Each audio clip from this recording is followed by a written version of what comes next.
constitue une juridiction internationale et suivant le droit anglo-saxon qui est appliqué généralement dans les juridictions internationales, même l'accusé prête serment. C'était juste pour quand même vous mettre un peu dans les deux bains. Voilà, merci. Vous avez la parole. Ok, je ne peux pas prêter serment? Ok. C'est ce que j'ai dit tout à l'heure. Voilà, j'ai compris. Compte tenu du fait que bon, vous êtes victime et partie civile, oui. Vous n'allez pas prêter serment, mais bon, ça ne signifie pas que vos témoignages n'auront pas de valeur. Okay. Non. Vos témoignages ont une certaine valeur et la Chambre appréciera. Merci, Monsieur le Président. Ok, je vous remercie de m'avoir donné la parole. Je me ferai le droit de parler la vérité, rien que la vérité, de ce que j'avais vécu et ce que j'avais vu. Quand les frères Hadjaraï avaient eu des problèmes avec l'ex-président Hissène Habré, je dis les frères Hadjaraï, plus particulièrement Maldoum Bada et Haroun Goudi, ces frères avaient pris la direction de la région du Guéra, d'où ils avaient pris refuge dans une grotte qu'on appelait Mourgué. Quelques jours plus tard, le président Hissène Habré avait envoyé le groupement de la SP sous la conduite d'un certain Mohamed Bidon. Eux, frères du Guéra, ne sachant que faire, ils ont opté à aller carrément au maquis. Entre-temps, il y avait des frères civils qui les ont suivis. Quand ces frères ont fait le maquis, les frères civils, parmi lesquels se trouvant un certain Salim Gaba, journaliste de formation. Quand la SP était arrivée à Bitkin, je ne sais pas ce qui s'est passé, mais elle est partie directement continuer prendre, s'installer à Mongo, qui est le chef-lieu de la région du Guéra. Entre-temps, la SP, sous la conduite de Mohamed Bidon, avait assiégé la région du Guéra. Ils avaient localisé tous ceux qui sont frères, proches de Haroun Goudi et de Maldoum Bada. 2 jours plus tard, Salim Gaba, qui était un journaliste de formation, était retrouvé à Mongo, appréhendé par la garde de milice qu'on appelait MPR et remis entre les mains d'un certain lieutenant Gagoutou. Ce lieutenant Gagoutou, à son tour, a remis M. Salim Gaba entre les mains de la SP. C'est ce jour-là que les arrestations ont commencé à Mongo. Ça veut dire que Salim Gaba est la première personne à être arrêtée. Du moment où les arrestations ont commencé, d'abord, ils ont commencé à arrêter les frères Hadjaraï militaires responsables dans la zone du Guéra, parmi lesquels il s'agit d'Alamine, qui est un officier de renseignement. Il s'agit de lieutenant Hagar, qui est un lieutenant responsable à Mongo, et qu'il s'agit d'un Djimé Badjou, également un agent militaire à Mongo. Parce que si et seulement si ils n'arrêtaient pas ces gens-là, les frères militaires Hadjaraï résidents à Mongo vont réagir. C'est ainsi que l'opération des arrestations a commencé. Ils avaient commencé sous la conduite de la SP je dis SP, groupement de la sécurité présidentielle, de la DDS, et en concert avec la milice populaire qui se servent des indicateurs. Ils ont commencé à arrêter les personnes dont le nom suivent. Je dois vous les citer. Il s'agit de Abouy Bakoro, agent de PAM. On l'a trouvé au niveau des PAM, on l'a arrêté. Ils sont revenus à la maison, arrêté un certain Bakoro qui est son père, un paysan de son état. Ils ont arrêté un infirmier qui s'appelle Garsou Godi, c'est également de l'hôpital. Ils sont revenus à la maison, perquisitionné la maison.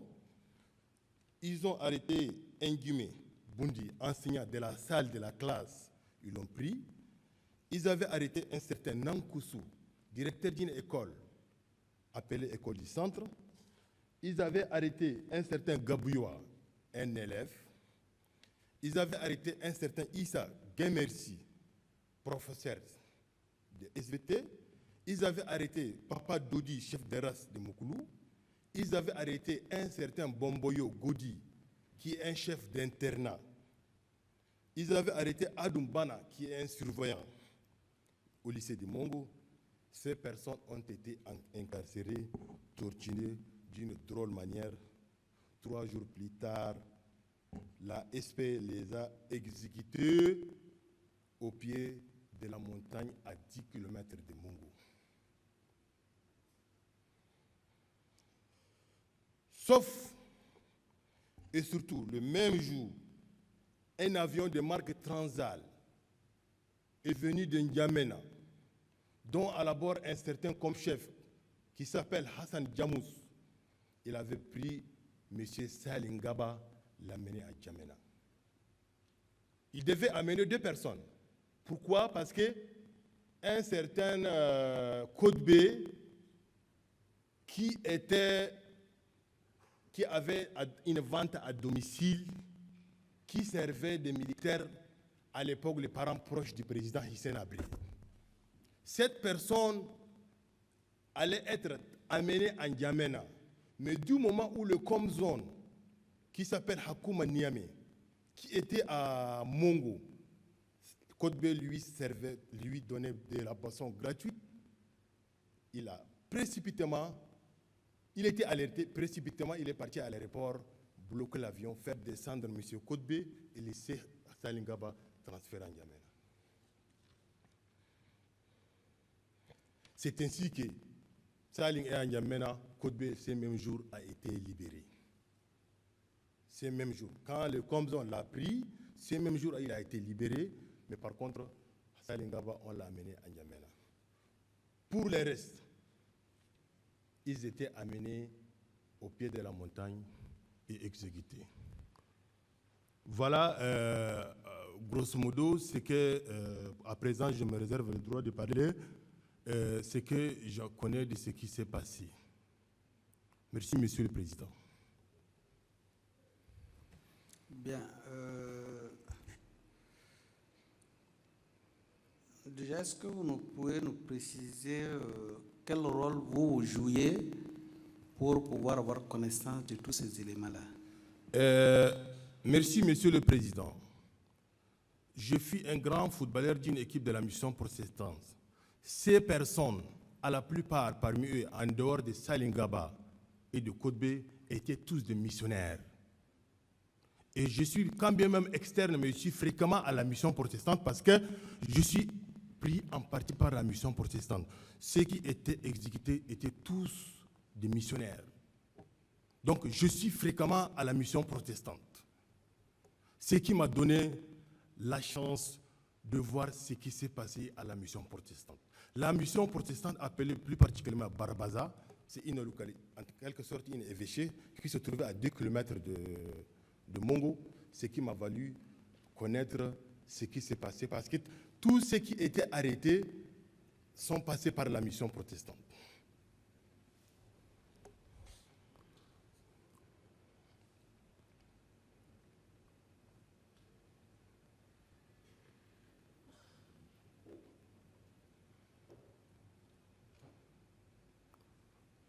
Bien, et en ce qui vous concerne, vous personnellement, puisque vous êtes constitué partie civile, vous pouvez nous dire exactement pourquoi vous êtes constitué partie civile, quels sont en fait les dommages dont vous avez subis, et expliquez aussi votre situation personnelle, parce que vous avez parlé des autres, mais jusqu'à présent, vous-même, en ce qui vous concerne, vous n'avez pas parlé de vous-même. Je n'avais pas parlé de moi-même parce que je commençais par les témoignages. Je dis c'est par rapport à mon témoignage qui m'a valu d'être victime. Lorsqu'on avait arrêté ces gens-là, en complicité avec la milice populaire, les gens m'ont trouvé fréquent quand ils arrêtaient ces gens-là. Je suis à côté de ces personnes-là. Ce n'est pas Mamadou Bidon qui m'a arrêté. C'est plutôt la milice populaire qui m'a arrêté. Mamadou Bidon, je ne sais pas par instruction, mais la milice a voulu m'incarcérer pour que je ne connaisse pas ce qui s'est passé. Ils veulent me perturber pour que à l'avenir, je ne parle pas de ce qui s'est passé. Malheureusement, l'histoire a fait autre chose. Malgré qu'ils m'ont incarcéré, bastonné, aujourd'hui, je suis vivant et je suis en train de parler de ce qui s'est passé. Voilà ce qui m'a valu d'être victime. Pour quelle raison je suis constamment à la mission?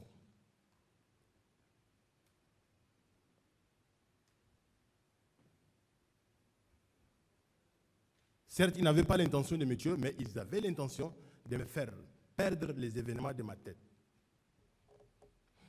Vous parlez d'avoir été arrêté par la milice populaire. Parce que vous en saviez un peu trop. Oui. Quelles sont ces milices-là? La milice populaire, je connais 2 personnes qui m'ont torturé. Malheureusement, je dis heureusement, ils sont morts. Ils sont morts. Heureusement pour eux, ils sont morts. Ils s'appellent Mama Swati et un certain Abdelaziz. Ils sont morts.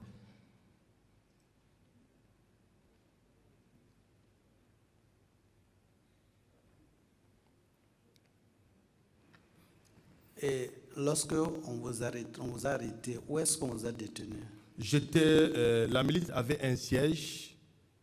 C'était la maison des anciens combattants qui se servait des cadres. C'était dans la maison des anciens combattants, ex-anciens combattants. Voilà, c'est ce qui servait des cadres. On t'amène, on te torture, on te fait instaurer une paire et puis on te laisse. C'était à la maison des anciens combattants. Bien. Est-ce que vous pouvez nous dire à peu près comment cela se passait dans cette maison? Bon, dans cette maison, c'était... Bon, le jeudi, on m'a torturé parce qu'ils avaient des chicottes, des fils électriques qu'ils ont transformés en des chicottes.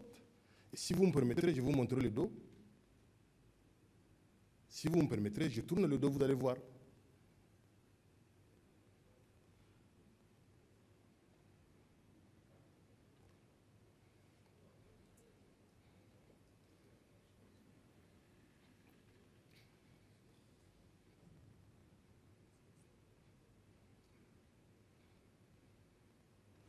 Ok, on verra bien plus tard. Voilà. Ok.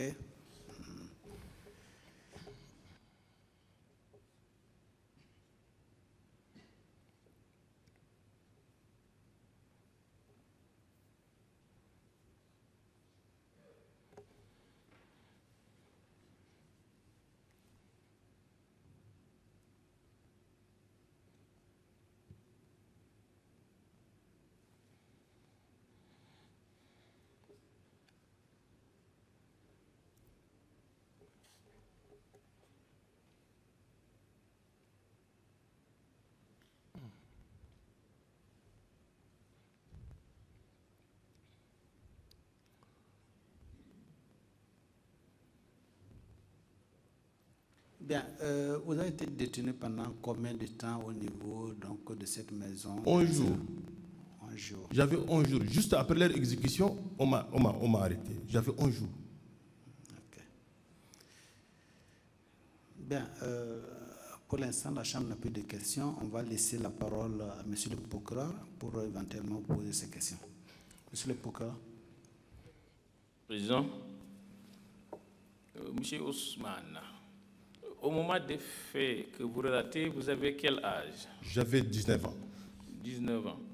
Est-ce que tout ce que vous avez dit, vous l'avez constaté de visu ou bien vous avez entendu des gens en parler? Monsieur le procureur, ce que nous faisons ici, un jour Dieu va nous rattraper. Dieu va nous demander. Moi, je parle en tant qu'un bon Tchadien. J'avais 19 ans, je suis concerné de ce qui se passe. Je suis majeur. Ça s'est passé devant moi.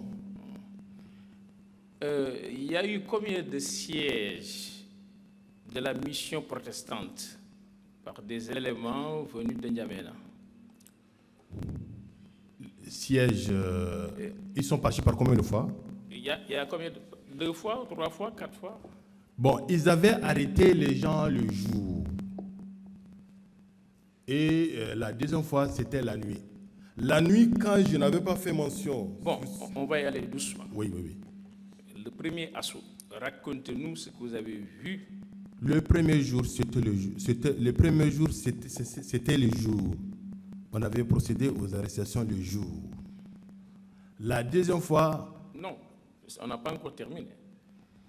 Premier jour, qu'est-ce que vous avez remarqué? Ceux qui sont venus arrêter, comment ils étaient? Ils étaient en tenue, ils avaient des armes, quoi. Mais le premier jour, c'était de la SP. La SP, la DDS et la milice populaire qui faisaient des indicateurs. C'était le jour. Quand on dit SP, c'est des gens qui ont des armes à main, la sécurité présidentielle à l'époque. Il y a des problèmes de son, là.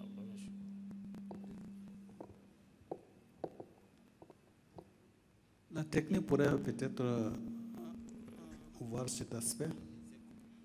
Il y a trop d'écho lorsqu'on parle. C'est ça.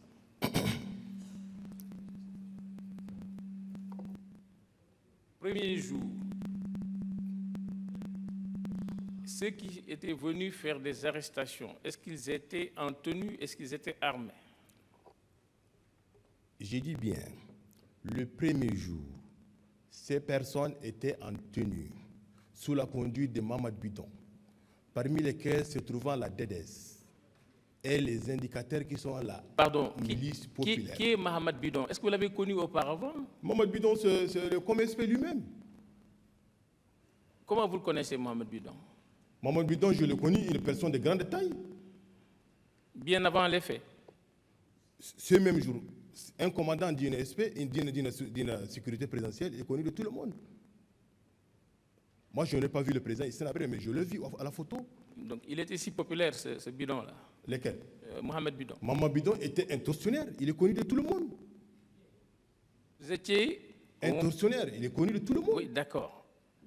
Au moment de l'arrivée de ces militaires, vous étiez dans la mission?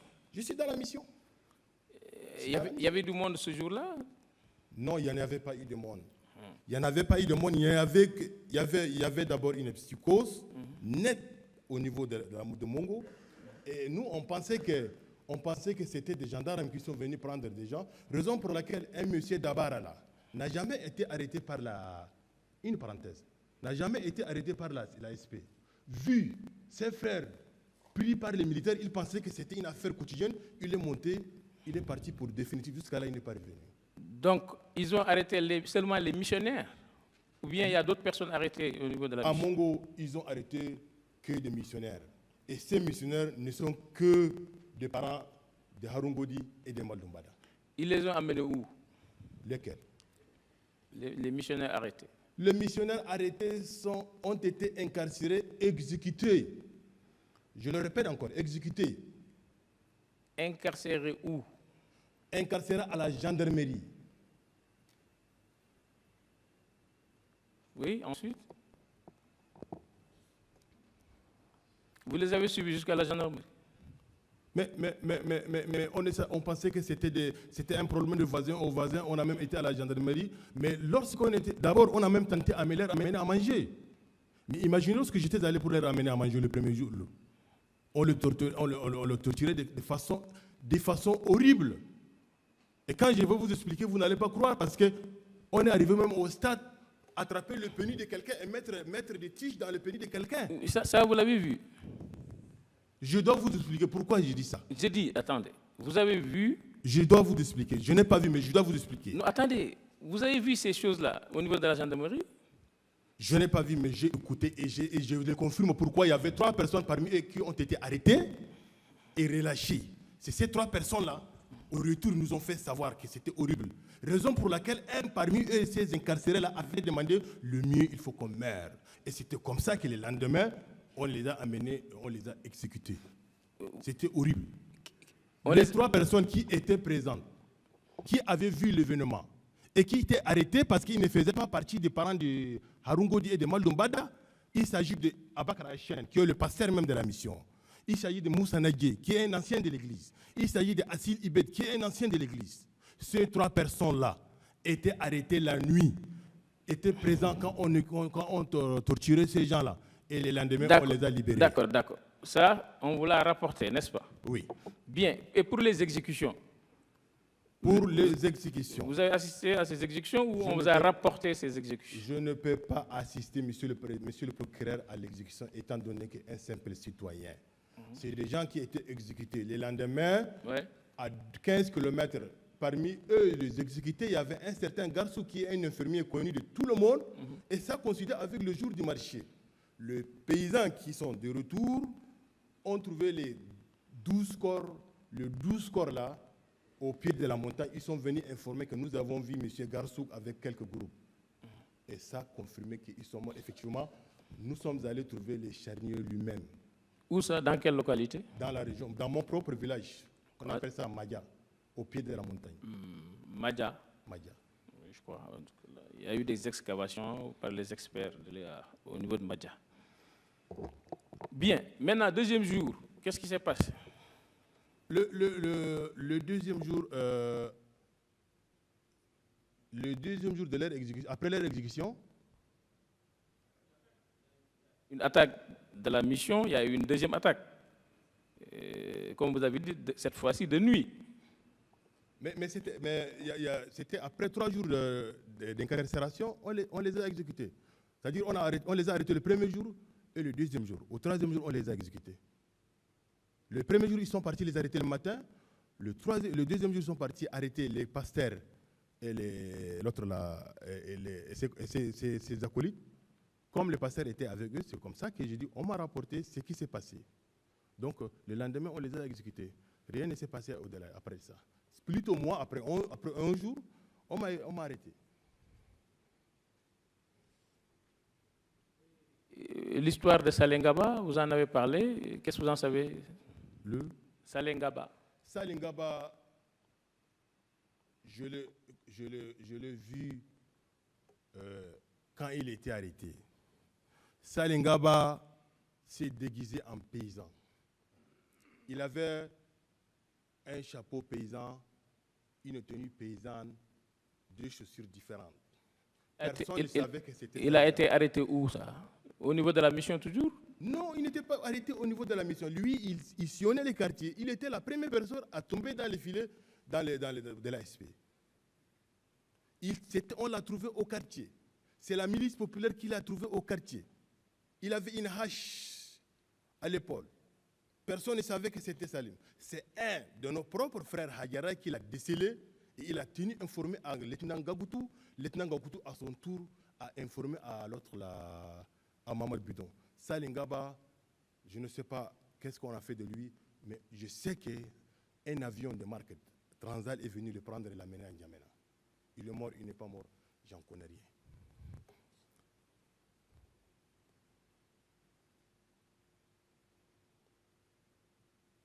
Vous avez fait des déclarations au niveau du juge, parlant d'un avion qui aurait largué même des prisonniers.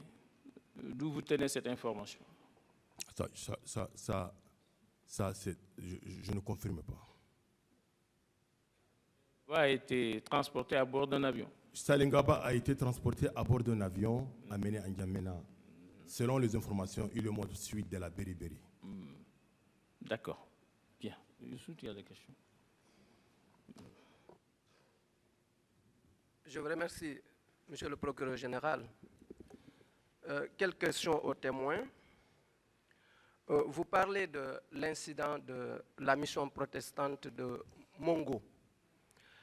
Est-ce que vous pouvez nous confirmer, oui ou non, qu'en dehors de cet incident, il y a eu beaucoup d'autres incidents dans le Guéra. Je ne peux pas vous confirmer. Parce que j'étais très jeune et je ne connaissais que la mission protestante. Et ce qui s'est passé au niveau de la mission protestante, j'en connais en dehors de ça. Est-ce que vous avez entendu parler de charniers au niveau du Guéra? Je ne connais pas en dehors de ces charniers que j'ai vus moi-même. De quel charnier? C'est celui de Madia dont je parle là. Vous avez dit lors de votre audition par les juges que M. Maldoum Bada était votre frère. Je ne dis pas le contraire. Frère, la région nous lie. Mais je ne suis pas son frère consanguin. Ses frères consanguins ont été assassinés. Donc c'est un frère de religion, vous ne l'avez pas précisé? Pas du tout, c'est un frère de la région. De la région? De la région. Ok. Et vous confirmez qu'il était parmi les dirigeants du Mosanat, le mouvement pour le salut national? Ça doit aller sans dire. Maldoum est le président de Mosana. Pouvez-vous nous parler du Mosanat si vous en savez quelque chose? Je n'en connais rien. En ce temps-là, j'étais gosse.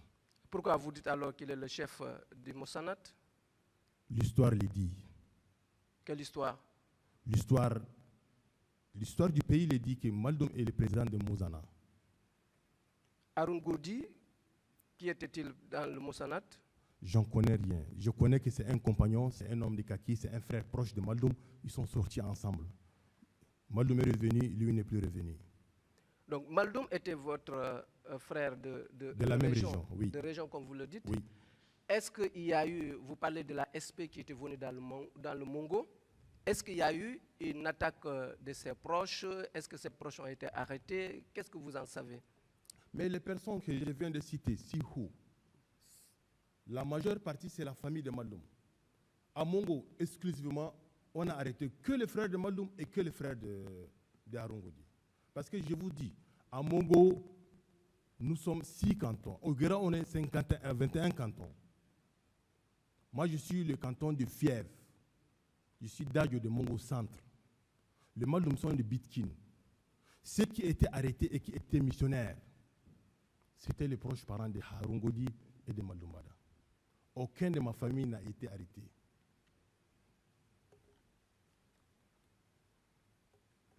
C'est Maldoum Bada Abbas ou Maldoum Bada, tout simplement? Bon, je connais que c'est Maldoum Bada Abbas. Voilà, son papa s'appelle Maldoum Bada. Maldoum Bada Abbas. Son père? Son père c'est Bada. Son grand-père c'est Abbas. Il semble que son père a été arrêté. Est-ce que vous étiez informé de ça? Ça, je ne connais pas. Ça, je ne connais pas. Vous ne connaissez pas? Oui. Non. D'accord.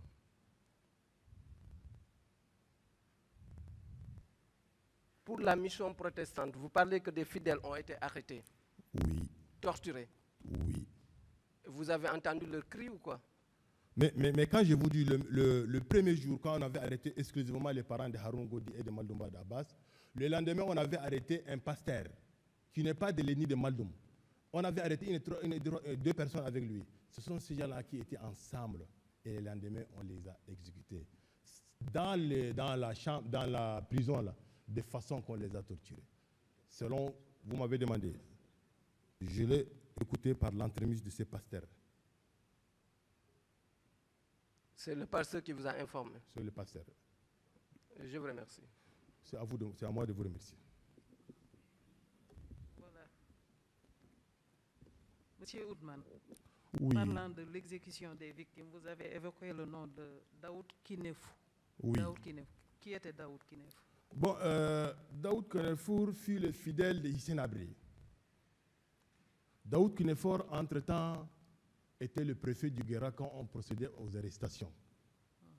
C'est Daoud Kinefour était d'abord un enfant de la région du Guéra et il est à la fois préfet même de la région du Guéra. Quand ces personnes-là ont été arrêtées, la SP ne voulait pas les exécuter. Elle avait demandé à ce que Daoud Kinefour le défend. Qu'est-ce que Daoud Kinefour avait dit?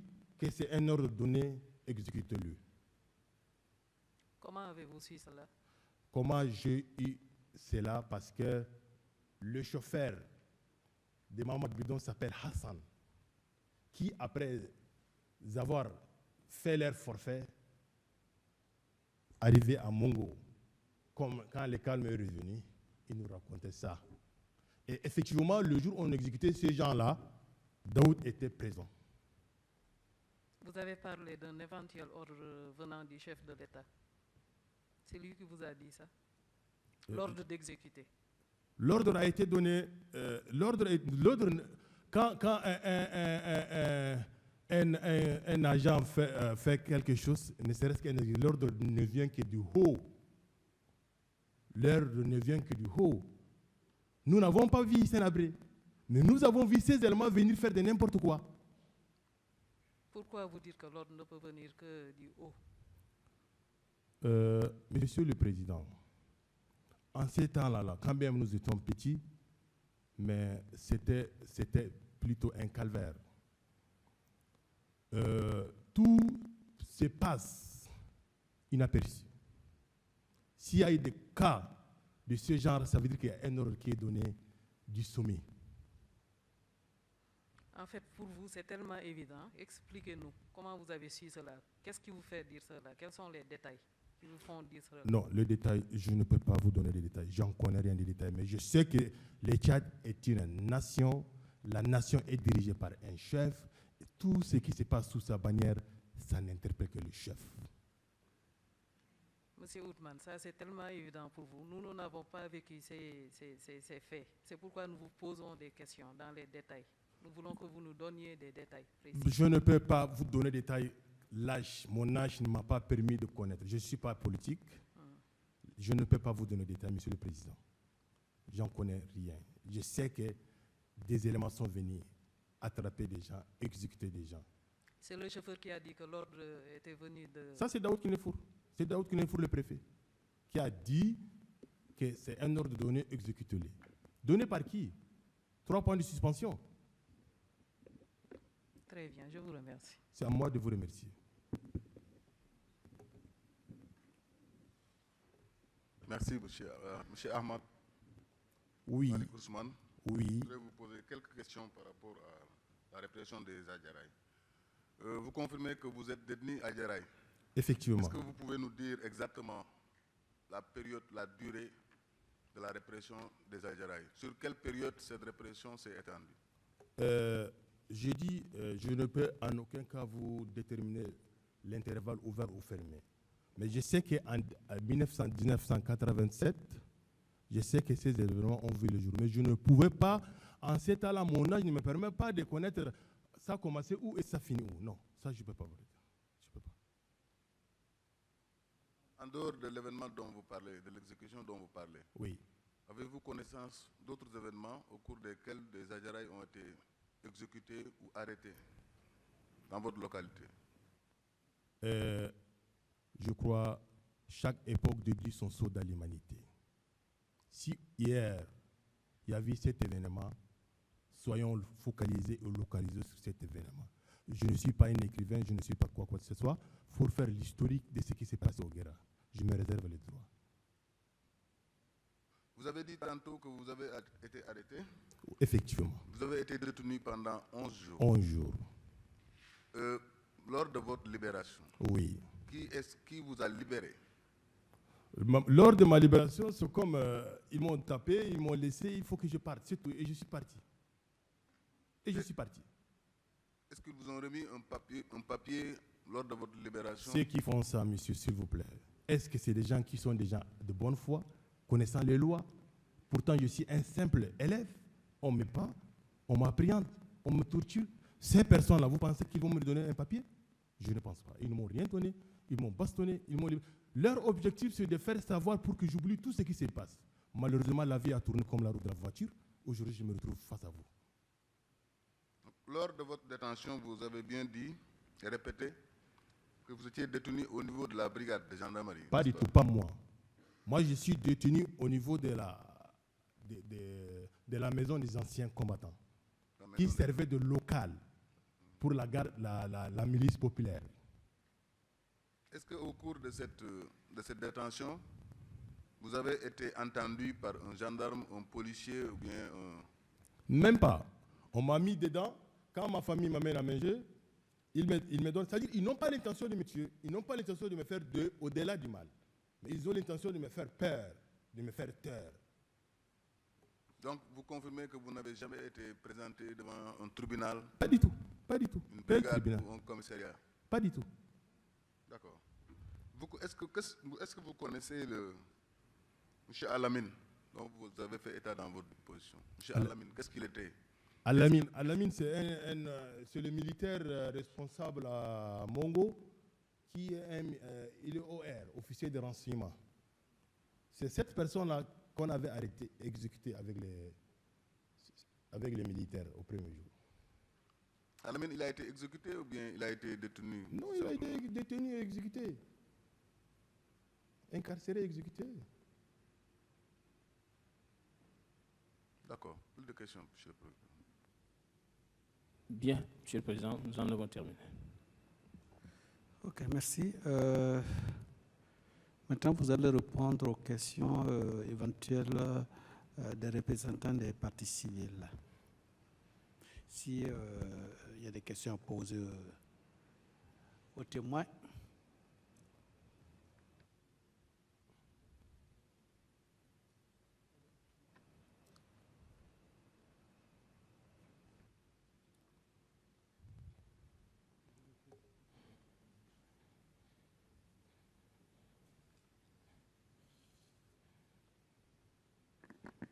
Bonjour, Monsieur le Président.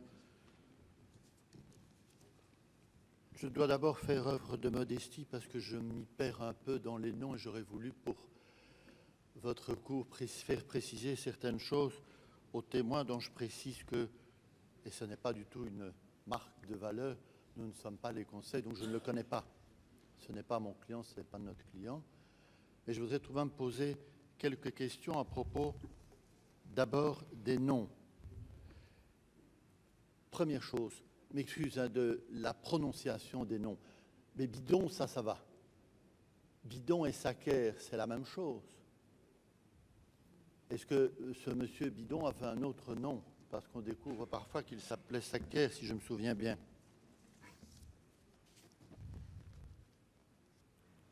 Monsieur le témoin, c'est à vous qu'on pose les questions. C'est la question à moi. Ah oui, absolument. Monsieur Mohamed Bidon, il s'appelle Mohamed Bidon. Saker, ça je ne connais pas, mais je connais qu'il s'appelle Mohamed Bidon. C'est ça. Bon. Et alors, comment saviez-vous le rôle qu'il avait, vous l'avez défini dans votre interrogatoire, de monsieur Mohamed Bidon, comment saviez-vous quel rôle il avait au niveau de la présidence? Je ne peux pas savoir quel rôle joue-t-il au niveau de la présidence. Mais je sais de Mohamed Bidon, il est le servant fervent de Hissène Habré. Et il est le com-SP. En dehors de ça, je ne connais pas. Quel rôle joue-t-il? Quel rôle ne joue-t-il pas? Je ne connais rien. Dans votre déclaration, vous avez déclaré qu'il était commandant de la sécurité présidentielle. C'est évident. Vous confirmez ça? Très bien. Alors, monsieur le procureur général a posé la question sur les séquences, premier jour, deuxième jour. On peut reprendre la séquence, monsieur le Président, du premier jour. Et là, on voit qu'on arrête, on vient d'en parler, monsieur Alamine, le lieutenant Agar, et, paraît-il, un commissaire de la DDS de Mongo. Pouvez-vous confirmer que le premier jour, on a arrêté ces trois personnes? Je confirme. Est-ce que ces trois personnes étaient des Hadjaraï? Effectivement. Donc on arrête les Hadjaraï en premier lieu avec l'indication de personnes qui sur le terrain les connaissent et les indiquent sans doute à M. Bidon. Parce que Bidon ne les connaissait peut-être pas. Mais quand je me suis dit, Bidon se sert de la milice populaire comme indicateur de concert avec la DDS. Quand bien le commissaire de la DDS, il avait arrêté les gens et en dernier ressort, on l'a arrêté. Et alors, si je vois bien dans vos déclarations, ce serait le deuxième jour qu'il y a eu l'épisode avec monsieur, je m'excuse de l'expression, Daoud Kinefou, préfet de Mongo. Ce serait le deuxième jour. Le Daoud Kinefour, était préfet à Mongo, épisode par épisode, mais il était là le jour où on exécutait les gens. Mais il est à Djaraï, 100%. 100%. 100%. Quand on est dans votre position à, vous avez dit, hein, je suis né presque entre 67 68, les faits se déroulent il y a 28 ans. En 87, vous avez dit à peu près en 87, vous ne vous souvenez pas du jour, du mois? Le jour, je ne peux pas savoir, mais je sais que c'est vers les années 87 que ces événements ont vu le jour. C'est ça, c'est ce que vous avez dit. Vous avez Effectivement, et je le confirme. Je ne peux pas savoir le jour. Je ne suis Non, pas un politologue pour savoir le jour. C'est pour ça que je dis qu'il y a 28 ans, on ne peut pas se souvenir évidemment au jour le jour. Enfin, vous avez 21, 20, 19 ans environ. Vous assistez à tout ça. Vous êtes à Djaraï. Vous voyez que la veille, Alamine à Djaraï, un commandant de la DDS à Djaraï est arrêté. Vous voyez que le lendemain, le préfet de Mongo à Djaraï dit qu'il faut les exécuter. Qu'est-ce que ça vous fait à ce moment-là? Vous avez conscience de quoi? Que c'est les Hadjaraï qu'on vise? Mais je l'ai expliqué là-haut. On a visé les Hadjaraï à travers leurs frères qui étaient des dissidents. Je l'ai expliqué tout à l'heure là-haut. Et alors vous avez dit que, et là je répète ce qui était déjà posé comme question, je m'en excuse, mais je voudrais une confirmation, c'est un ordre du chef de l'État, aurait dit le préfet. C'est ce que vous avez déclaré dans votre déposition. Effectivement. Alors vous avez, là je dois avoir une petite explication, je ne comprends pas bien. Le pasteur Abakar Hachem, Oui. avec son compagnon, l'inspecteur pédagogique, Assi Libet. Oui. Qu'est-ce qui s'est passé pour eux? Qu'est-ce qui s'est passé puisqu'ils ont été à un moment donné relâchés? Pourquoi? Si le pasteur Abakar Hachem a été relâché, ce n'est pas parce qu'il est pasteur, c'est parce qu'il n'est pas de la famille de Malom. C'est un Dayo. C'est ça. Il est un Dayo. Et les événements qui sont déroulés sont exclusivement Moukoulou et Kenga. Assil Ibet, un enseignant pédagogique, il venait de Mangalmé. Comme c'est un pasteur, il est venu passer la nuit avec lui. On l'a trouvé en compagnie du pasteur. Dans son innocence, on l'a pris. Donc, lui, il est Bigir. Bigir, c'est peut-être une communauté qui est un peu, pas Kenga, mais elle est loin de Kenga. Donc, si les pasteurs Abakar et Moussa Nadje, il y a un troisième que vous l'avez oublié, sont épargnés, c'est parce qu'ils ne sont pas de la communauté de ces deux personnes. Et donc, ils ont été libérés. Et ils ont été libérés. Cela confirme en plus qu'à part les Hadjaraï, combien de personnes, à votre avis, ont été arrêtées, libérées ou arrêtées, torturées, exécutées? Est-ce qu'il y a un moyen de dire 1, 2, 3, 4, 10? Je ne peux pas confirmer parce que ce jour-ci, j'avais vu seulement Salingaba avec le papa Kodbe. Kodbe a été sauvé grâce au Komzan Hakoumaniame et Salingaba était dans l'avion. Ce qui se trouve dans l'avion, je n'en connais pas. Je n'ai pas compris. Ceux qui se trouvent dans l'avion? Je n'en connais pas. En dehors de Salingaba, je ne connais pas qui est dans l'avion, qui n'est pas dans l'avion. Mais je sais pertinemment que Salingaba a été ramené à N'Djamena et Kodbe a été redescendu. On l'a fait redescendre et libérer le même jour. Libéré le même jour. Le même jour, par le Komzan Hakoumaniame. Par rapport à cet avion Transal, vous avez, avec les nuances nécessaires après 28 ans des faits, vous avez dit, et c'est d'ailleurs votre déclaration, ce dernier, à propos de Salim Gaba, a donné cette nouvelle à l'un de ses co-détenus avant d'être exécuté. J'aurais voulu, puisque les faits sont graves, on emmène quelqu'un ou deux personnes en avion et puis, semble-t-il, on ne les revoit plus. Comment ça s'est passé? Comment avez-vous pu apprendre, puisque vous ne l'avez pas vu évidemment, que ce journaliste et cette autre personne soit sont arrivés à N'Djamena, soit ont disparu? Comment avez-vous appris ça? Je ne peux pas vous confirmer, mais je sais pertinemment que Salim Gaba est dans l'avion, à moins que l'avion n'ait pas atterri. Si l'avion a atterri et depuis 25 ans, Salim Gaba n'est plus, ça veut dire qu'il est mort. Et l'autre, Bambayo? Bambayo Goudi. Pardon? Bambayo? Godi. Oui. Qu'est-ce qu'il est advenu de lui? Bon, Bambayo Godi a été incarcéré. C'est le chef d'internat même de la mission protestante. Et exécuté. Monsieur le Président, j'aurais voulu, dans le cadre justement un peu plus large, qui est le cadre des crimes contre l'humanité, poser 3 questions aux témoins, si vous le permettez. Est-ce qu'on peut dire que, vis-à-vis des Hadjaraï, ces jours-là, ces 2 jours principaux-là, au moment des tortures et des exécutions, on visait systématiquement une population? Comme je l'avais dit tout à l'heure, les tortures qui ont été administrées sur les frères Hayarai, c'était exclusivement à 2 communautés. Pas à tous les Hayarai. À Mongo, surtout à Mongola. C'est à 2 communautés. Il faudrait qu'on se comprenne. Et alors, 2 toutes petites questions, et puis je laisserai mes confrères. Par rapport à la définition de crime contre l'humanité, est-ce que vous vous reconnaissez dans cette définition qui dit que c'est une attaque généralisée, systématique, contre une population civile, c'était les gens de l'Église, avec l'ajout et en connaissance de cette attaque, en connaissance de cause, c'est-à-dire que ceux qui arrêtaient, ceux qui torturaient, savaient ce qu'ils faisaient, savaient qu'ils visaient des Hadjaraï? Monsieur, je ne suis pas un magistrat. Et j'en connais rien de la magistrature et des lois. Moi, je suis un simple pédagogue et je parle en tant que pédagogue. Oui, c'est la seule question que je voudrais encore poser. Est-ce que, pour vous, les personnes qui étaient torturées, arrêtées, exécutées, l'étaient par des gens qui savaient ce qu'ils faisaient ou bien qui obéissaient à des ordres aveugles? Est-ce qu'ils savaient qu'ils devaient tuer des Hadjaraï? Ça, je ne peux pas répondre à cette question. J'en connais rien. Je vous remercie, monsieur. C'est à moi de vous remercier.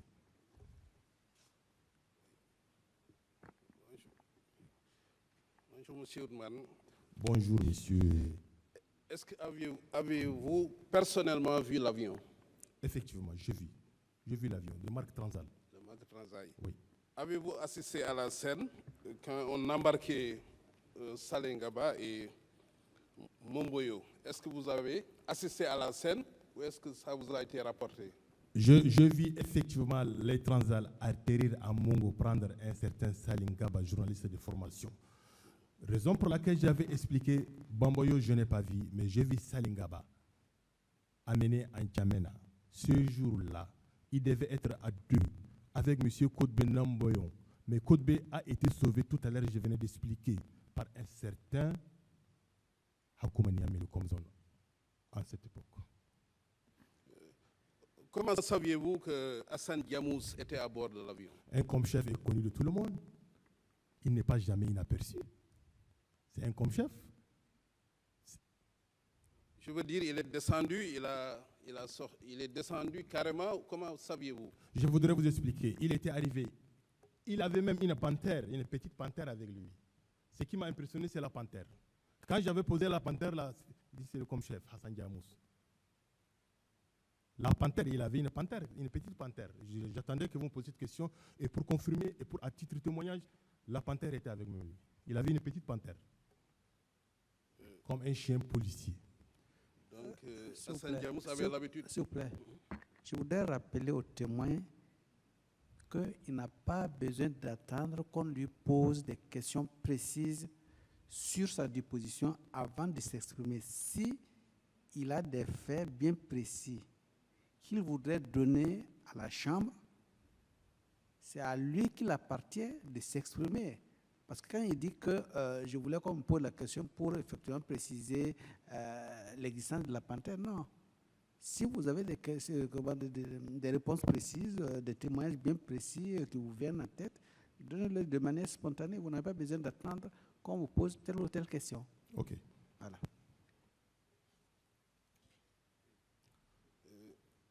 Donc, Hassan Diamous, on savait qu'il avait toujours une panthère. C'est pourquoi, quand vous avez vu la panthère, vous avez su que c'est Hassan Diamous, ou vous l'avez reconnu physiquement, puisqu'étant à l'époque comme chef? Un comme-chef ne peut pas venir à seul. L'arrivée d'un comme-chef, c'est une arrivée triomphale.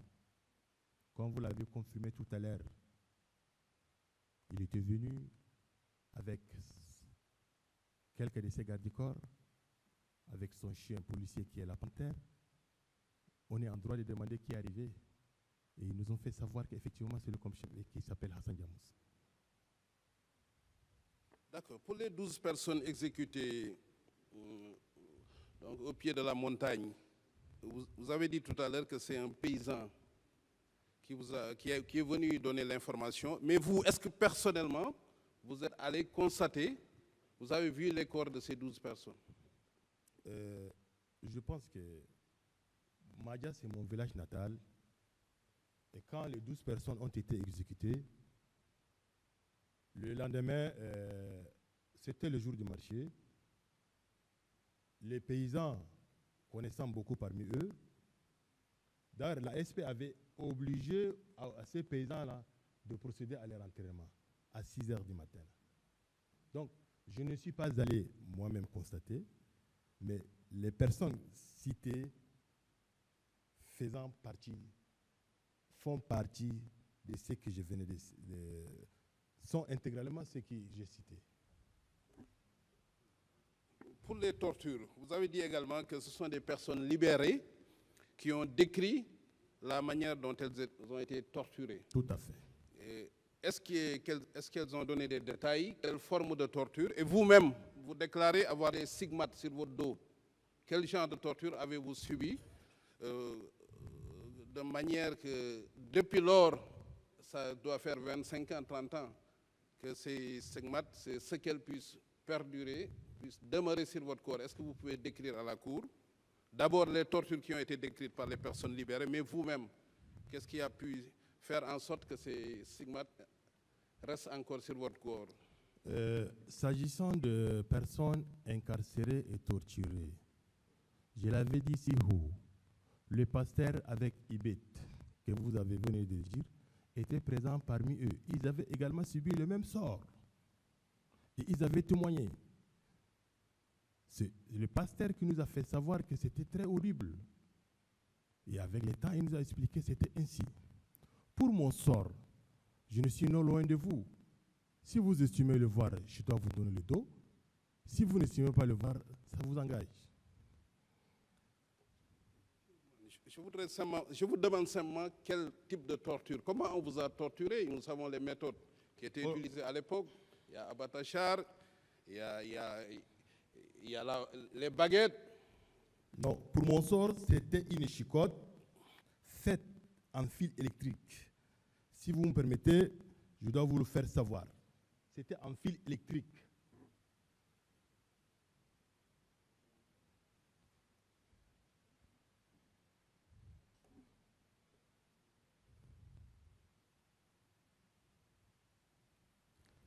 D'autres intervenants? Le cas échéant, on va laisser la parole à la défense. Oui? Permettez qu'il montre les... Oui, comment dire, je veux qu'on finisse. Attendez. Je veux qu'on en finisse avec les interrogatoires et à l'issue de cela, on viendra sur son dos et sur son préjudice éventuel. Bien, donc je laisse la parole à la défense.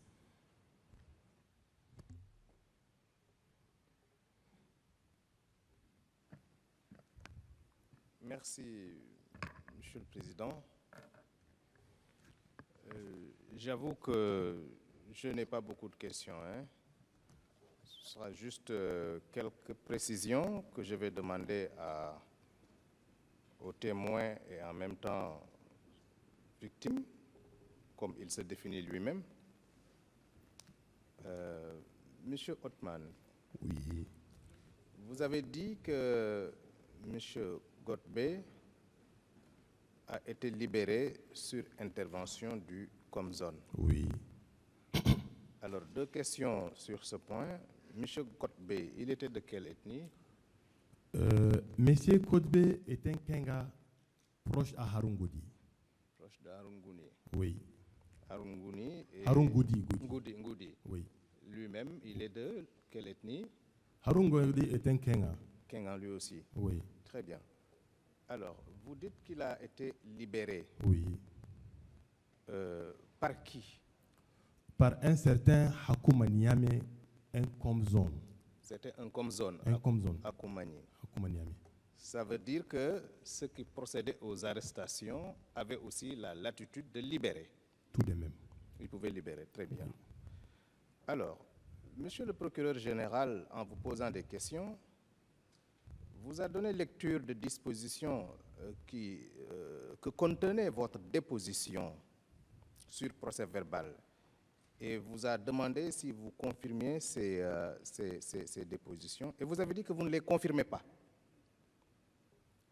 Est-ce que c'est vous qui avez fait ces déclarations-là recueillies sur procès verbal?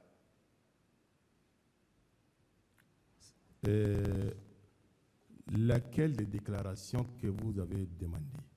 Je ne sais pas, parce que c'est allé très vite. Dès que le procureur général a commencé à donner lecture, il vous a demandé si vous confirmez ces déclarations contenues dans votre procès verbal d'audition, et vous avez dit que vous ne confirmez pas. Monsieur le procureur général est encore là, il peut donner la précision.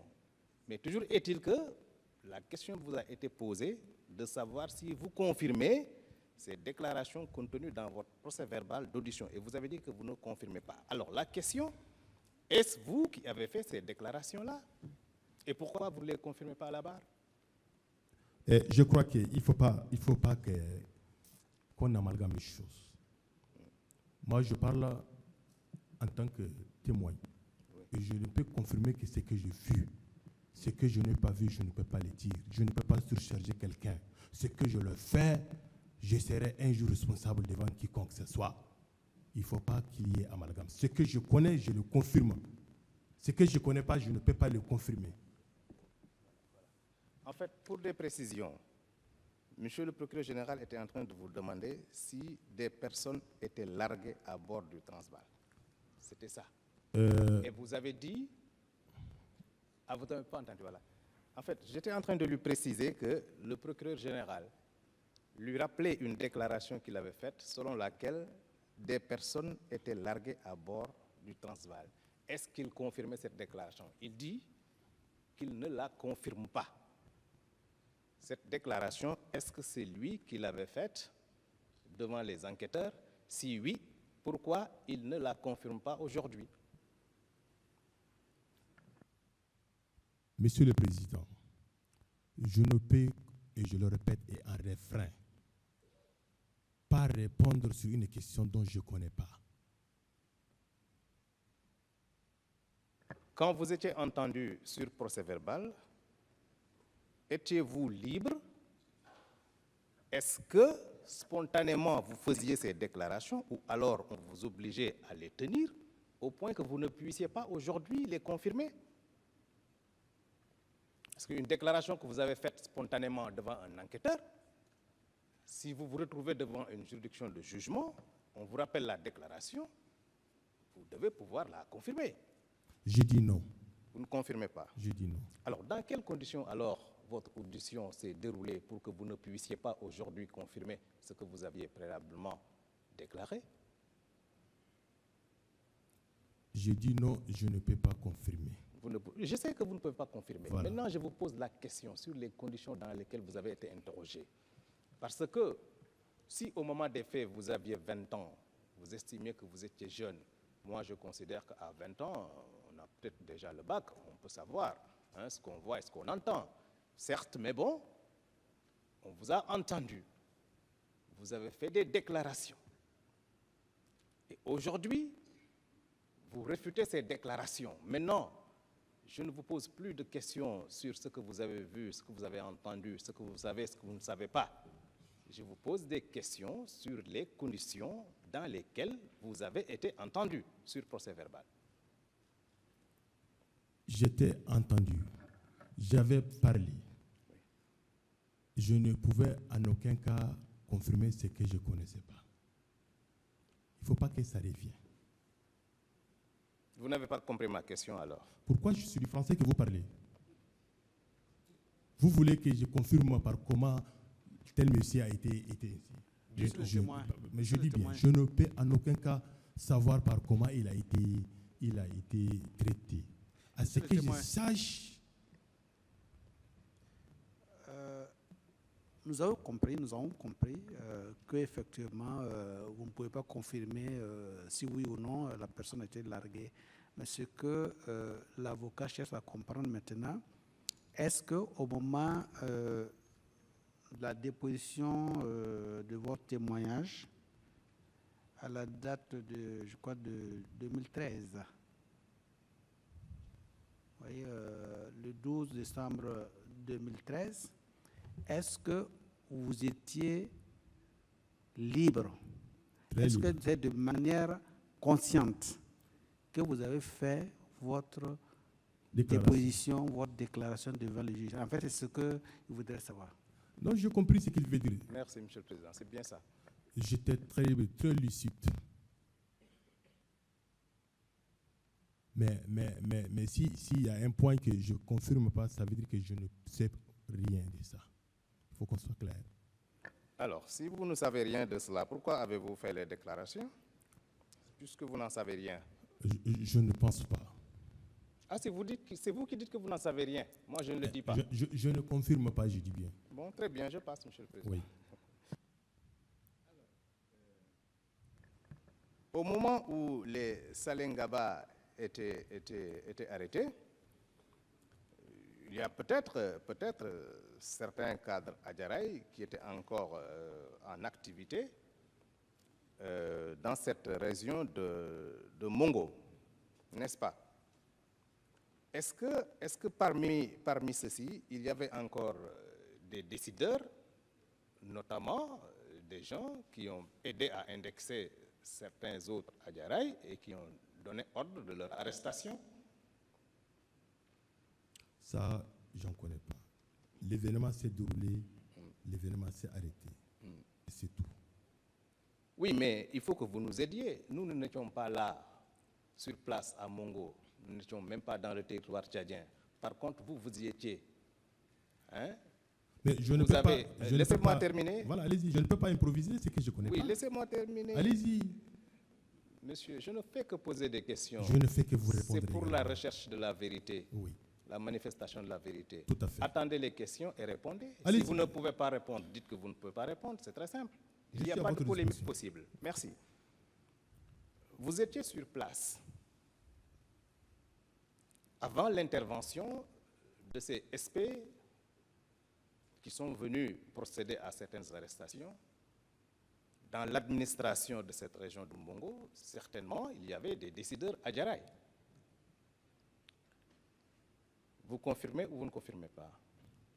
Je ne confirme pas ça. Il n'y avait pas dans l'administration, sur place à Mongo, des chefs Adjaraï, des responsables? Il n'y en avait pas? Il y avait. Il y avait, parfaitement. Alors, ces responsables Adjaraï, est-ce que parmi eux, il n'y en avait pas qui avaient aidé la sécurité présidentielle ou alors qui avaient donné des informations pour l'arrestation d'autres Adjaraï qui seraient recherchés? Mais c'est ce que je dis. Le préfet est Hadjaraï, la ministre populaire est Hadjaraï, le reste sont Hadjaraï. Tous ceux qui ont contribué à l'arrestation de Hadjaraï, c'est des Hadjaraï. C'est des Adjaraï. Mais donc, ce n'étaient pas tous les Adjaraï qui étaient recherchés. Non, c'était Mais juste, arrêtez. j'ai dit, hein, écoutez ce que j'ai dit. Hein. Oui. Quand on dit Hadjaraï, c'est une généralité. C'était juste pour, pour en finir avec la famille de Haroun Godi et de Malumbada. Moi, je suis Hadjaraï. J'étais là quand les événements sont déroulés. Ce n'est pas parce que je suis petit, mais j'étais épargné. Parce que je ne suis pas de la famille de Malumbada. Il faut qu'on soit clair. Très bien. Là, au moins, c'est clair, c'est bien compris. Ce ne sont pas tous les Adjaraï qui étaient recherchés et arrêtés. Parfait. Je crois, Monsieur le Président, que j'en ai fini. Hein. C'était ça. Voilà, j'en ai fini. Je vous remercie. Voilà.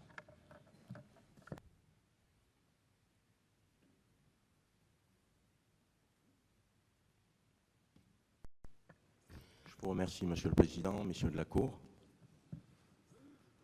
Ça va peut-être vous surprendre, je ne suis pas internaute pour un sou, mais je n'ai pas sur support physique la déposition de de M. Othman. Bonjour, M. Othman. Bonjour, monsieur. Je me présente, je suis Maître Mounir Balal, un avocat commis donc pour assurer la défense de l'accusé, Monsieur le Président Hissène Habré. J'ai écouté avec beaucoup d'attention votre déposition préliminaire, avec autant d'attention également vos réponses sur interpellation, aussi bien du parquet général que des conseils de la partie civile. Puis j'ai retenu qu'à chaque fois vous disiez, à maintes reprises, j'étais très jeune. Vous avez même utilisé l'expression « j'étais gosse ». Et pourtant, au moment de votre déposition devant le juge tchadien, dans le cadre de la commission rogatoire internationale, vous déclarez que vous aviez 21 ans. Pensez-vous qu'à 21 ans, on soit très jeune, qu'on soit un gosse? Ou à 20 ans, peu importe, ou à 19 ans?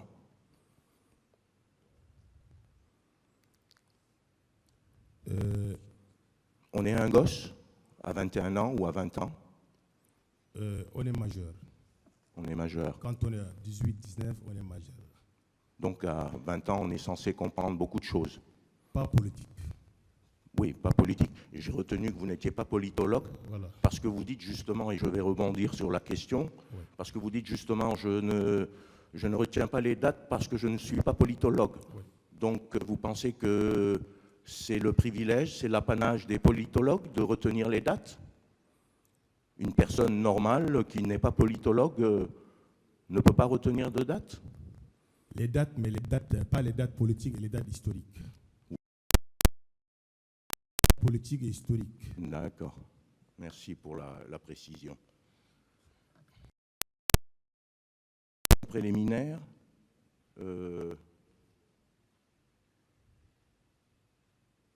ces événements ont pour cause une rébellion conduite par un frère du nom de Maldom Bada. Est-ce que vous ne pensez pas que pour rester dans l'objectif, est-ce qu'il ne serait pas plus indiqué pour quelqu'un d'objectif qui témoigne de dire tout simplement une personne du nom de Maldom Bada? Ou est-ce parce que vous appartenez à la même ethnie que lui que vous dites un frère? C'est bien ça? Sur le mot frère ou bien? Oui, vous utilisez, vous dites exactement dans votre déclaration, dans votre déposition devant le juge, que ces événements sont partis ou ont pour cause une rébellion conduite par un frère du nom de Maldom Bada. Pourquoi n'avez pas vous dit, par exemple, par une personne du nom de Maldom Bada? Vous soulignez le mot frère. Et quand je Non, ce n'est pas moi qui le soulève, c'est vous qui l'avez soulevé. Oui, vous avez mis l'accent sur le mot frère. Oui. C'est un frère d'ethnie C'est un frère, j'avais répondu à cette question, c'est un frère de la région. Je le disais tout à l'heure, que la région a plusieurs, en dehors de la consanguinité, c'est un frère, effectivement c'est un frère de la région. Mais il n'est pas mon consanguin. Il y a frère et frère consanguin. D'accord. Dans votre déposition devant le juge, vous êtes catégorique quant à la survenance des événements que vous nous avez décrits tantôt. Et à l'occasion de votre déposition ici devant la Cour, nous avons quand même relevé quelques différences notoires et sensibles. Comment expliquez-vous cela? Je ne peux en aucun cas expliquer sur ce, étant donné que je ne peux que répondre sur ce que je connais. Ce que je ne connais pas, je ne peux pas m'hasarder à répondre. D'accord. Monsieur Othman, vous dites « Toutes ces arrestations se sont déroulées sous mes yeux. Toutes. Celles de certains militaires, celles des missionnaires et celles d'autres personnes également. » Vous pouvez revenir sur ce point précis quand vous dites « Toutes ces arrestations se sont déroulées sous mes yeux ». À chaque fois qu'il y a eu une arrestation, quelle que fût la personne, vous étiez présent? Je dis bien, vous avez demandé à ce que je vous aide. Vous ne connaissez pas la dimension de la localité que nous vivons. Tout ce qui se passe dans le gros village Mongo, nous sommes censés connaître ce qui se passe. Je l'avais dit tout. Ça peut être tout, ça peut ne pas être tout, mais quand je dis tout, quand les militaires ont commencé à arrêter les gens, Mongo, c'est juste une petite localité, ça se passe inaperçu. C'est le même axe, les gens arrêtent les gens, tu vois ce qui est arrêté, qui n'est pas arrêté. C'est la raison pour laquelle j'ai dit toutes les arrestations se sont passées sous mes yeux. Mais ce sont mes yeux en dehors de l'armée qui a été arrêté au camp. Mais le reste a été arrêté à la mission quand bien je suis dans la mission protestante. Quand je me permets de vous dire qu'ils avaient même perquisitionné, ils avaient arraché le moto des uns, mais c'était devant moi. D'accord. Et s'agissant de l'officier à la mine, des militaires également, ça s'est passé sous vos yeux? Mais on les a interceptés avant de partir au camp, c'était tous les matins. Ils se préparaient pour aller au regroupement militaire. Et vous étiez là? Mais Alamine, c'est mon voisin. Alamine, c'est mon voisin. Alors, l'arrestation s'est faite où? À son domicile ou au camp militaire? Agar, c'est au camp, mais Alamine, c'était à la maison. Il s'est prêté pour aller au camp. Oui. Hein? Et vous l'avez vu là, le matin, quand mais, ils sont venus le cueillir, le chercher? Voilà, le cueillir, comme vous le dites, et le cueillir. Hein? Quand ils sont venus le chercher, le cueillir, vous étiez là, vous étiez présent? J'étais présent. Et pour les autres, vous étiez également présent? Mais j'ai dit bien, monsieur, j'ai expliqué comme il se doit. J'ai vu tout ce qui s'est passé. Tout ça était devant tout le monde et devant monsieur. Je ne peux en aucun cas nier devant Dieu. C'est ce que j'ai dit, c'est par rapport à quelque chose. Parce que vous ne connaissez pas la dimension. Vous ne connaissez pas la dimension de la ville de Mongo. Mais j'essaye de comprendre avec vous, tout simplement, hein, monsieur Othman, ou monsieur Maki, si vous préférez.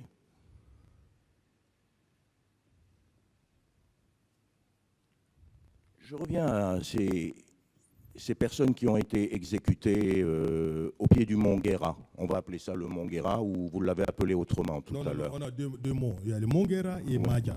D'accord. Vous avez assisté aux exécutions? Vous avez vu également, de vos propres yeux, ces exécutions? Je pense que c'est une répétition de votre collègue. C'est important pour moi. Si vous n'avez pas jugé de la répétition, voilà, c'est important. Avez-vous assisté aux exécutions du mont Guéra? Je n'avais pas pris part. D'accord. Donc vous n'étiez pas présent? Je n'étais pas présent. Donc ces propos vous ont été rapportés par d'autres personnes? Le chauffeur même de Mamad Bidon Hassan. Oui, qui vous l'a dit? Il nous a dit, et il a même dit ce qui s'est passé quand Mamad Bidon voulait exécuter les gens. D'accord. Vous avez dit tout à l'heure qu'il s'agissait d'un avion Transal. À 19 ans, vous saviez ce que c'était un avion Transal? Vous aviez déjà une idée? Vous vous intéressiez à l'aviation? Je ne suis pas un aviateur, mais rare des avions qui partent là-bas en dehors des Transal.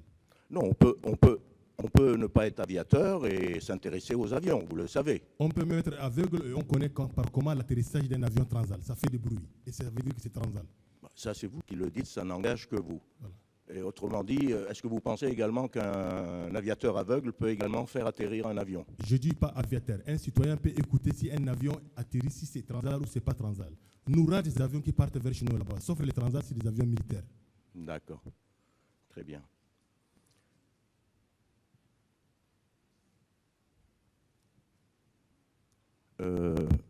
Monsieur Othman, oui. Vous avez dit à un moment que dans cet avion devaient être transportés pour être acheminés sur N'Djamena 2 personnes, si je ne m'abuse. C'est ça, un certain monsieur Ngaba et un monsieur Ngodbe, c'est ça? Oui. D'accord. Et vous avez dit que monsieur Ngodbe, j'ai retenu l'expression, est redescendu. On l'a fait redescendre. Oui. Fait redescendre de quoi?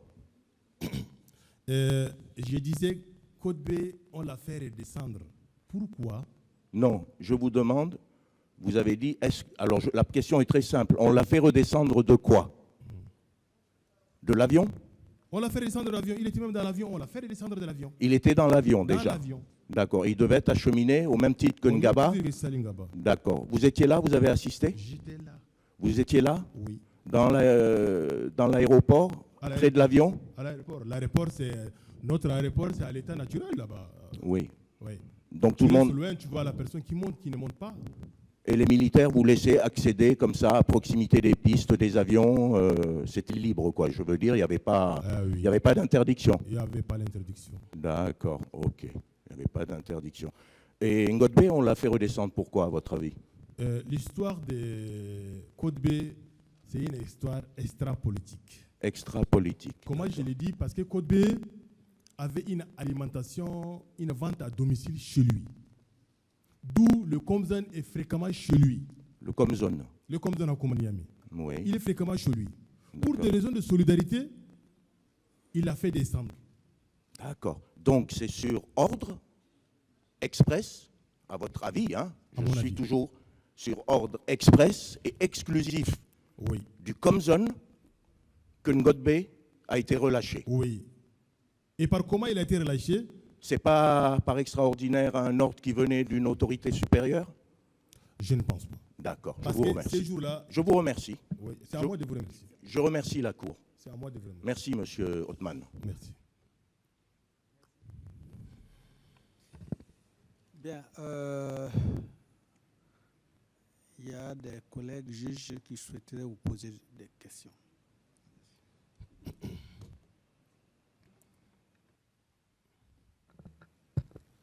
Merci, Monsieur le Président. Monsieur Amat Maki,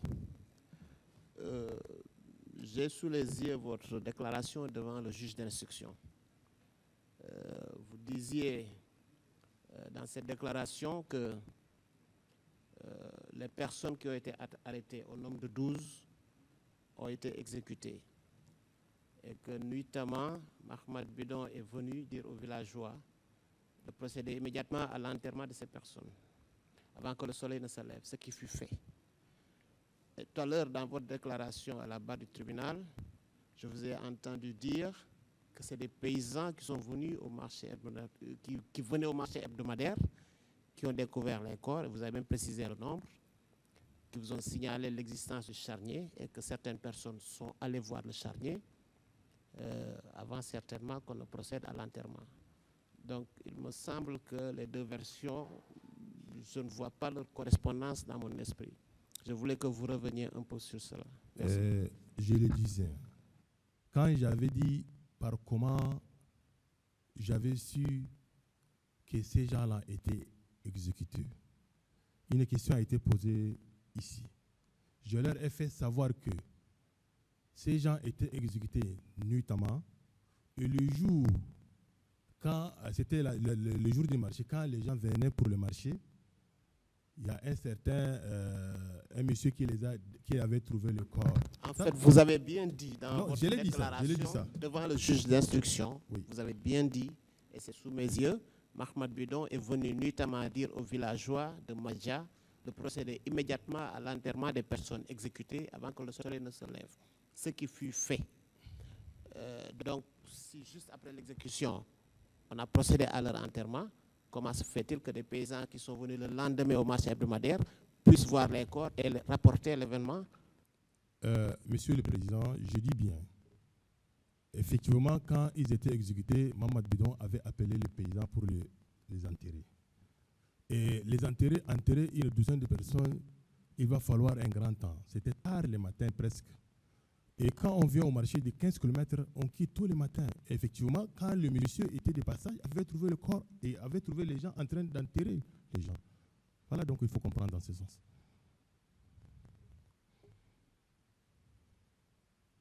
Ok. Plus de questions. Donc, monsieur Amat Maki Oudman, vous êtes à la fin de votre déposition. La Chambre vous remercie d'avoir contribué à la manifestation de la vérité et dit donc que vous êtes présentement libre et aussi vous devez retourner, vous êtes libre de retourner pour réoccuper vos affaires au niveau du Tchad. Donc vous pouvez vous retirer. Je n'ai pas écouté.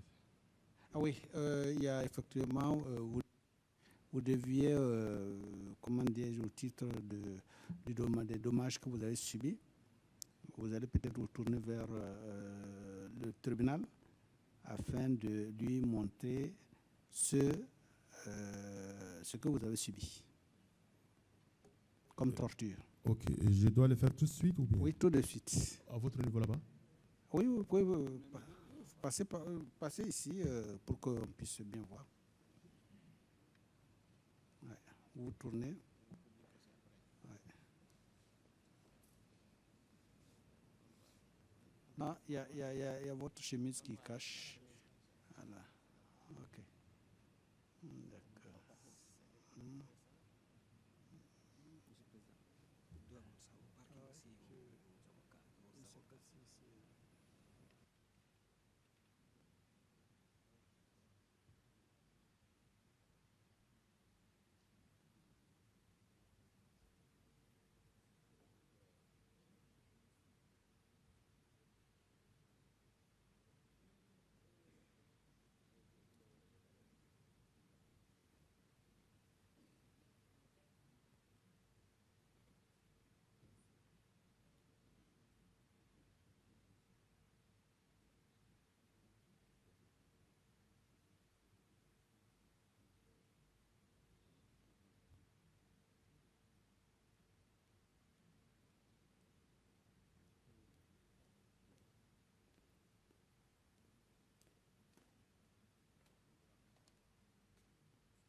Oui.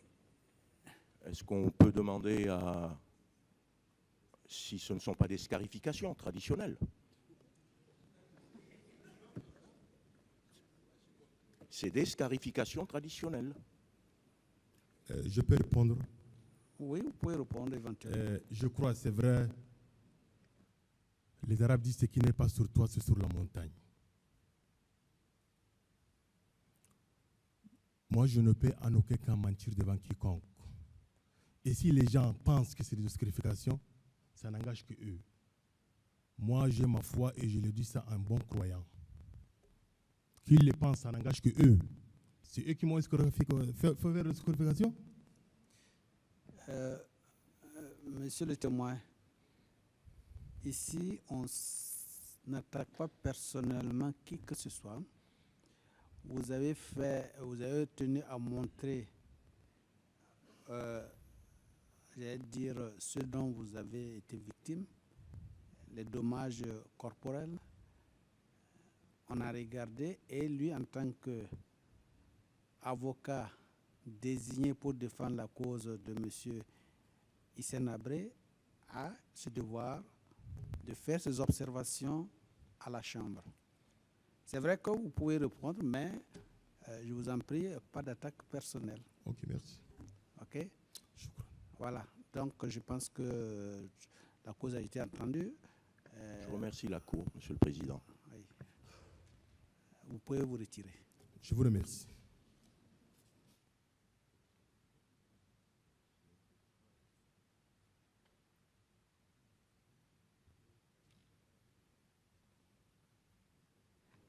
Bien, nous allons suspendre l'audience et reprendre dans 20 minutes avec prochain témoin Garba Aka. Aka, c'est Aka. Voilà.